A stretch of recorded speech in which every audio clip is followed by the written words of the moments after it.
చేస్తున్నా. మిత్రులారా, ఈ రోజుకున్న ప్రాధాన్యత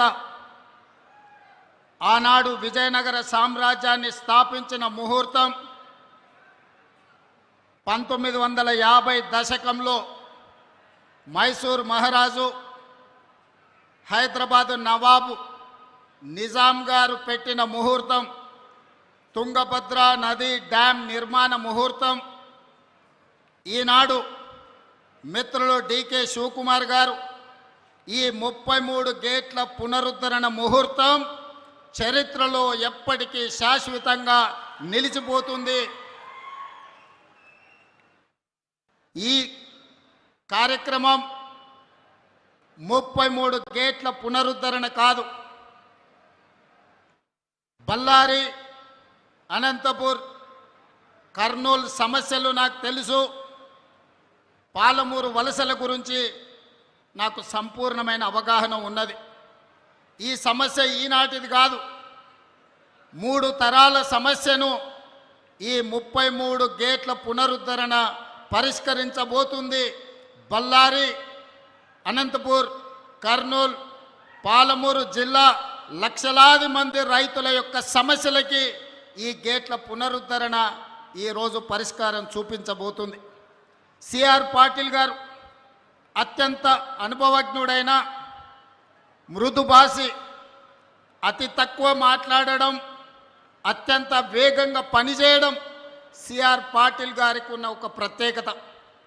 ప్రధానమంత్రి నరేంద్ర మోడీ నుంచి మొదలు పెడితే ఎవరైనా సిఆర్ పాటిల్ గారికి ఒక సమస్యను అప్పచెప్తే 100% ఆ సమస్యని పరిష్కరించి శాశ్వతంగా ఒక మార్గాన్ని చూపిస్తాడని సంపూర్ణంగా విశ్వసించే సిఆర్ పాటిల్ గారు ఈనాడు కేంద్ర జలశక్తి మంత్రిగా ఉండడం, ఆంధ్రప్రదేశ్, కర్ణాటక అండ్ తెలంగాణ సాగునీరు, తాగునీరు యొక్క సమస్యలకు శాశ్వత పరిష్కారం దొరుకుతుందని ఈరోజు నేను సంపూర్ణంగా విశ్వసిస్తున్నా.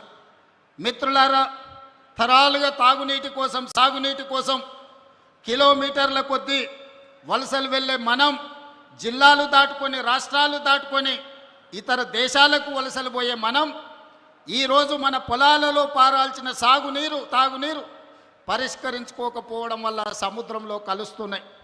అందుకే ఈనాడు డికే శివకుమార్ గారు ఆహ్వానం మేరకు సిఆర్ పాటిల్ గారు, చంద్రబాబు నాయుడు గారు, నేను 3 రాష్ట్రాల ప్రతినిధులం ఏది ఏమైనా సరే ఈ సమస్యకు శాశ్వత పరిష్కారం చూపించాలి. ఈరోజు బళ్ళారి వేదిక కావాలి. ఈ తుంగభద్ర డ్యామ్ నది ఒడ్డున శాశ్వతంగా ఈ సమస్యలకు పరిష్కారం చూపించాలని ఈరోజు ఒక ఆలోచనతోని, ఒక పట్టుదలతోని మేము ఇక్కడికి రావడం జరిగింది. మా చర్చలకు కొలిక్కి వచ్చినాయి. ఖచ్చితంగా కేంద్ర ప్రభుత్వం, సిఆర్ పాటిల్ గారు ఈ సమస్యకు ఒక శాశ్వత పరిష్కారం చూపిస్తారని మేము సంపూర్ణంగా విశ్వసిస్తున్నాం. ముఖ్యంగా మా గద్వాల, అలంపూరు, పాలమూరు జిల్లా ప్రాంతంలో రాజోలిబండ డైవర్షన్ స్కీమ్కు కేటాయించిన 15.9 టీఎంసీల నీళ్లలో ఈనాడు కేవలం 5 నుంచి 6 టీఎంసీలే మా రైతాంగం వాడుకుంటున్నారు. దాదాపుగా 10 టీఎంసీల నీళ్లు మాకు రావడం లేదు. తుంగభద్రలో మట్టి పేరుకుపోవడం కావచ్చు, నీళ్ల తరలింపులో ఉన్న సమస్యలు కావచ్చు, ఈరోజు ఆ సమస్యలకు శాశ్వత పరిష్కారం చూపించాలి. గద్వాల, అలంపూరు ప్రాంతంలో ఉన్న ఆర్డీఎస్ లక్షలాది మంది రైతులకు మేలు జరగాలి అని ఈనాడు ఈ సమావేశంలో సిఆర్ పాటిల్ గారి దృష్టికి, చంద్రబాబు నాయుడు గారి దృష్టికి తీసుకెళ్లడం జరిగింది. పెద్దలు డికే శివకుమార్ గారి సూచన మేరకు మేమందరం ఈ సమస్య పరిష్కారం కోసం ఒక అడుగు ముందుకు వేసి కలిసికట్టుగా పని చెయ్యాలి అని ఈరోజు ఒక నిర్ణయం తీసుకున్నాం. ఖచ్చితంగా చరిత్రలో ఈరోజు సువర్ణ అక్షరాలతో లిఖించబోతున్నారు. నేను మొదటి నుంచి నీకు పంచాయతీ కావాలన్నా, సమస్య పరిష్కారం కావాలన్నా అంటే సమస్యలకు పరిష్కారమే